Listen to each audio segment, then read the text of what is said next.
早 in Chinese actually is an adjective, so we can use it individually to say early.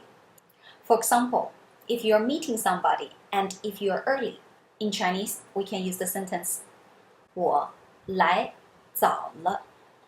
我来早了 in Chinese means I'm here early.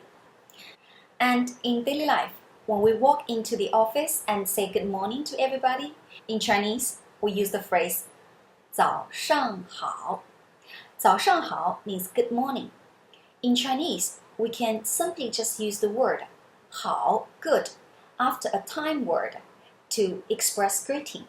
So, 早上好 good morning. 下午好 good afternoon. 晚上好 good evening. And of course, you can also use the short version 早 to replace 早上好 if you have a lot of co-workers.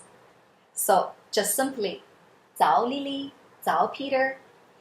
So, 我来早了。我来早了。我来早了 I'm here early.